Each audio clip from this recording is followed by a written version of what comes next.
Soucieux du moindre détail, il scrute tous les dossiers. Pour lui, l'actualité n'a aucun secret.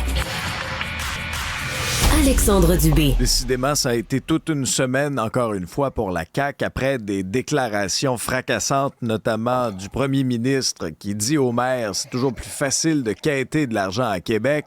Après des propos très, très durs aussi du maire Marchand à l'endroit de Geneviève Guilbeault, il y a eu le scandale de la sacoche. Annabelle Blais, journaliste au journal, va nous éclairer là-dessus. Annabelle, bonjour. Salut Alexandre. J'ai rarement autant parlé de l'histoire de sac à main. Ça a rebondi même en période de questions à l'Assemblée nationale. Remettons un peu les gens en contexte, là. Le député du Parti québécois, Joël Arsenault, qui questionnait donc en études de crédit la ministre Geneviève Guilbeault. Et là, elle lui répond en fouillant dans sa sacoche pendant à peu près au-delà de 2 minutes. Oui, c'est long, là. C'est spécial. C'est un peu malaisant, c'est cocasse. Je sais pas comment qualifier ça, mais c'est une drôle de semaine. Toute la semaine, je te dirais qu'on a eu du théâtre d'été à l'Assemblée nationale avec Hamlet Saint-Pierre Plamondon qui voulait s'ouvrir les veines. Puis là, c'est la sacoche gate de Geneviève Guilbeault. C'est comme... Puis je me suis dit, mais voyons, là, comment ça... On peut voir les images pendant que je parle. C'est juste... Voyons. Toi, t'es bien informé, là? Oui. Ben, écoute... Je me suis dit, il faut que je sache qu'est-ce qu'elle cherche. J'ai texté son directeur des communications qui m'a jamais répondu.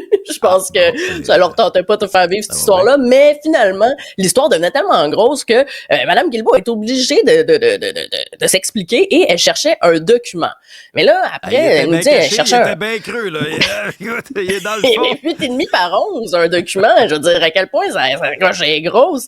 Mais... Écoute, là, je me suis dit, moi, la première chose en voyant ces images-là, j'ai eu un peu d'empathie. Parce que n'importe quelle femme va pouvoir te dire qu'une grosse sacoche, c'est un piège. Plus la sacoche est grosse, plus tu mets du stock dedans, plus t'es constamment en train de chercher les affaires, que ce soit, écoute, tes clés, tes vieux Kleenex, tes snacks, tout rentre là-dedans. C'est un piège, mesdames. La seule solution, c'est de pas avoir des grosses sacoches. Mais une fois que l'empathie est passée, puis qu'elle continue à chercher, je me disais, ben voyons, qu'est-ce qu'elle cherche? Tu sais, t'es à l'étude des crédits, là. On te pose des questions hyper sérieuses sur des projets qui coûtent des milliards, des projets qui sont déterminants pour l'avenir et structurants pour l'avenir des villes. Lâche ta sacoche! Ben, c'est souvent ça l'image. Parce qu'en politique, là, le non-verbal, l'image, c'est important. Puis, regarde, bon, elle dit qu'elle cherche un document important. Elle aurait peut-être mieux fait de le dire. Écoutez, je cherche un document. Juste pour pas qu'on interprète, parce que là, ça a l'air de quelqu'un qui est désintéressé. Ben complètement, avec raison là. Je veux dire, si c'était si important, donne ta sacoche à ton attaché, puis il va trouver ce que tu cherches, puis on va revenir. C'est comme si moi là, tu sais, je suis en train, tu sais, t'es en train de me parler là, puis là, regarde, moi là, vas-y, continue. Mais c'est ça! Moi, je m'excuse, mais j'arrêterais puis je te dirais, est-ce que je te dérange, Alexandre? On va prendre 2 minutes, je vais chercher ta bâton. Je suis vraiment intéressé, là, parce que tu me dis, là, non, vas-y, continue.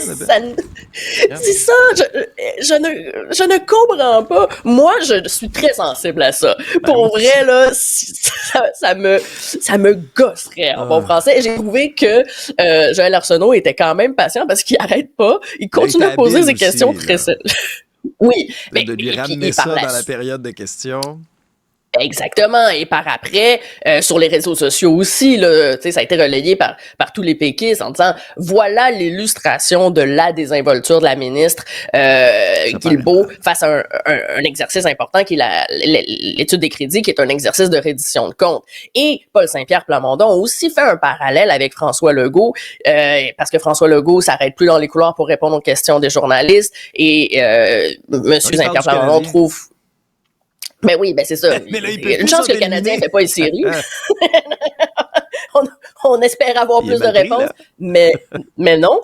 Et ben c'est ça. Et puis, M. Saint-Pierre Plamondon trouve que François Legault ne répond pas adéquatement aux questions des partis d'opposition au Salon Bleu. Donc, pour lui, il fait un parallèle de la désinvolture, le manque d'intérêt ou le peu de préoccupation que le gouvernement a pour les vrais enjeux. Mais écoute, là, les réactions, c'est devenu plus gros que la sacoche de la ministre parce que là, même écoute, Christopher Skeet, qui est le ministre de la lutte au racisme et à la discrimination, qui disait là ça suffit, il faut qu'on arrête de s'acharner sur les élus, toutes ces femmes, parce qu'il faisait le parallèle lui avec les le Louboutin Gate, les chaussures de l'acharnement, c'est des décisions à un moment donné que tu dis où était le jugement là.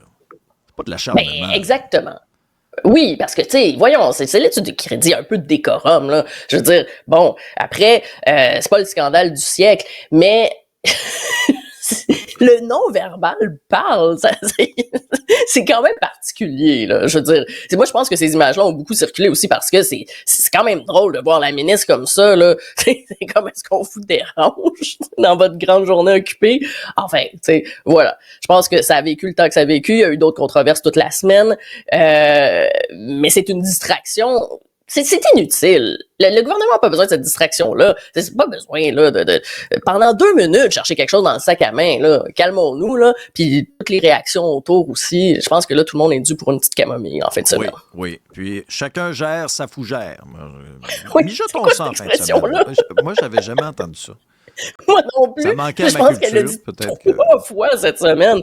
Gère ta fougère. Je sais pas ça sort d'où. Moi j'avais jamais entendu ça. Écoute, on en apprend tous les jours. La présidente de l'Assemblée nationale, Nathalie Roy, qui a remis des insignes de l'ordre de la Pléiade à 5 personnes. Ça, c'est très drôle.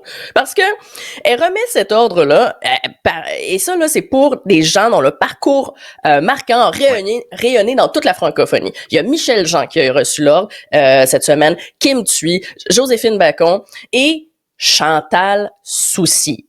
Chantal Soucy, députée de Saint-Hyacinthe. Oui, Chantal. Mais quoi?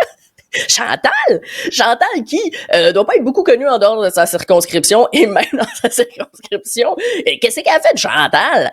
Bon, Chantal, il se trouve qu'elle est la numéro 2 de l'Assemblée nationale. Donc, on se retrouve avec Nathalie Roy, qui est députée caquiste, présidente de l'Assemblée nationale, qui remet un prix à sa collègue, la numéro 2 de l'Assemblée nationale. Mais bravo!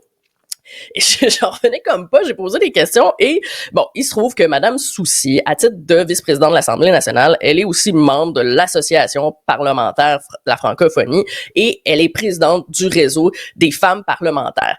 Et c'est à ce titre-là qu'elle reçoit l'ordre. On me dit que c'est la tradition de donner ça de donner un prix, l'ordre à la personne qui occupe ce poste-là. Et effectivement, je suis allée voir dans les archives. Écoute, il y a eu plein de parlementaires qui ont eu ça, tellement que c'est pas vraiment spécial. Je te dirais, c'est comme les nominations Gémeaux. Écoute, qui l'a eu? Lynn Beauchamp, Pierre Arcan, Lucien Bouchard, même Denis Coderre qui est rendu au 3e grade de l'ordre. Il y a le style de commandant, en tout cas, bref. Oui, il y a 5 rangs. Donc, Chantal, elle est juste au 1er rang. Donc, étape 1, elle est chevalière. Et c'est ça, Denis Coderre. Ah oui, 4, là, parce que le top, là, c'est de la croix ou tout ça. Mais oui, ça vient de revenir, Denis Coderre, lui, c'est commandateur. Mais bref, c'est la tradition. Puis je me dis, bon, OK, on critique beaucoup que le français est menacé, tout ça. Donc, tu sais, si on peut remettre des distinctions à des gens qui travaillent pour l'épanouissement du français, tant mieux, bravo, Chantal.